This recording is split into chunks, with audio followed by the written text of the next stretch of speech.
happens with the fiscal cliff.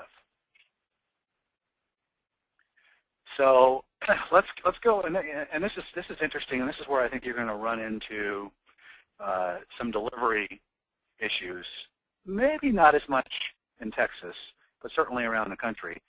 And this is this is a CNBC article, the new nightmare for home builders.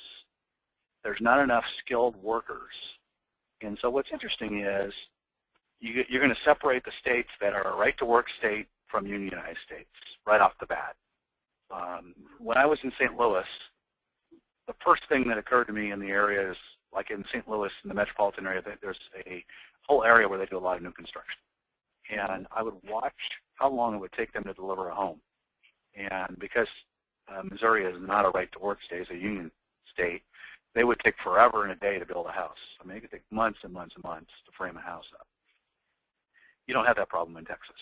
You watch D.R. Horton or you watch Lennar and these builders frame up a house, they certainly don't look like they have any kind of shortage of labor. Now, this is not true for other parts of the country. There is a skilled labor shortage. We have a geographical advantage, and we have an advantage from a labor standpoint where there is a lot of fairly skilled labor in Texas to do things like framing and a lot of the trades. I'm sure if you've driven around, you've seen them out there. They can frame a house in a matter of about 48 to 72 hours in a builder's neighborhood and then close it up within a week. A lot faster from my dad's old days when they used to use the hand cranking drill. I think the technology at the time, my dad would say, was the power drill. Right. We have the power drill. Well, exactly. The other thing that you'll see is, and there's a D.R. Horton, the Montebello subdivision. I live over close to Dripping Springs, and over off Hamilton Pool Road, you see the Montebello subdivision. They've started 3 or 4 new homes in the last 30 days. All of them are framed and closed already. Wow. And they're under roof, they're completely sealed up, and they're doing interior work at this point. They bring in enough labor that they're done with that framing in 24 to 72 hours. They're under roof in about a week. So there's certainly no apparent shortage of labor. Now, this is not true for other areas, because what you got to realize about some of these skilled labor, if they're part of a union, they get drafted into other work. Like, maybe if your trade was in the construction and framing business and there were other opportunities in electrical or plumbing or ironwork, you got retrained and put into other work. Right. And you may or may not be coming back very easily. So it's a big change, as the article talks about, from 6 months ago. And as things have started to trend upwards in terms of housing starts for new construction, this may temper what we see nationwide for new construction. I don't know about you, Perry, but I don't think we're going to see this affect Texas that much. It's hard to. We have a huge labor pool in the South. Well, you do. And as much as people like or don't like it, the fact that we're bordering on Mexico, there's a lot of labor that comes up, whether it's seasonal or project specific, and there is no shortage of them to augment what you have as far as the regular labor for these builders.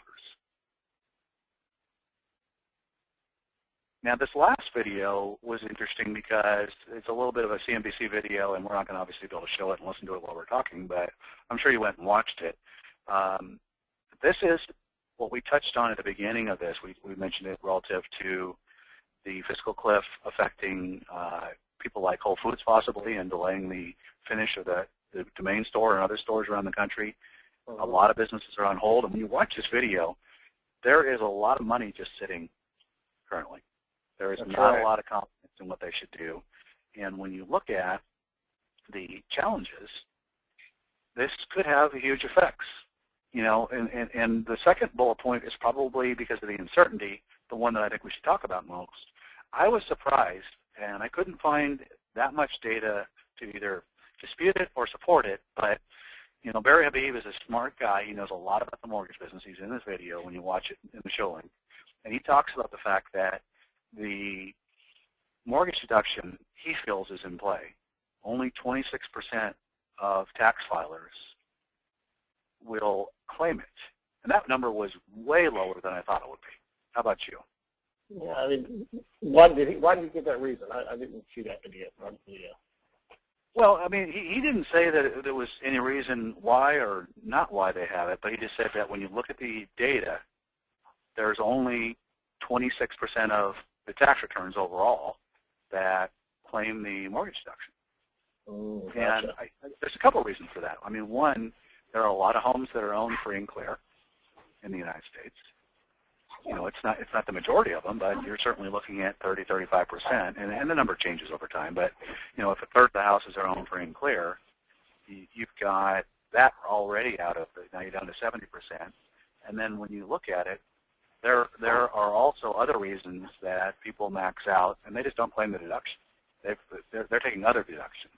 Uh-huh. So I think that, to me, that low number of 26% tells me that the folks in Washington are probably pretty confident that they can make a stand and try and do something with the mortgage deduction. It'll either be part of, like we talked about a couple episodes ago, of actually cramming down and putting a cap on how many deductions you can get, or changing how it works, or limiting it to a certain amount, you know, mortgage-wise. And again, this will affect the coasts more than it will affect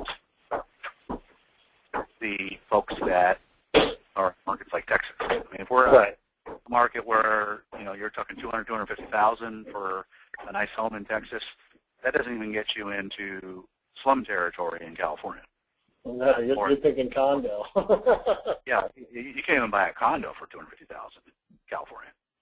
And so it'll be interesting. You know, the biggest problem in this video talks about it. We've got a huge issue, and we've touched on it in multiple episodes of this podcast. Huge issue with restrictions on credit. There's plenty of people that want to buy. Most of them would love to purchase, especially with rates as low as they are, but the uncertainty is driving a standoff. The lenders don't want to lend based on Dodd-Frank to more aggressive folks. It doesn't have to get back to where it was before, but, you know, it's one of those things where it's like a Mexican standoff, if you will. And the losers in all this are these home buyers that are self-employed. A self-employed borrower is probably the toughest thing to get through the loan process. And there's plenty of entrepreneurs in Austin that fall into this category. And real estate agents? Yeah, real estate agents will be another one. Absolutely. Yeah, I think if you're a real estate agent, you're self-employed, and you didn't want to make the IRS your benefactor for 2 years by not really claiming any deductions, you're going to really have a challenge in the mortgage world, aren't you? Oh, yeah.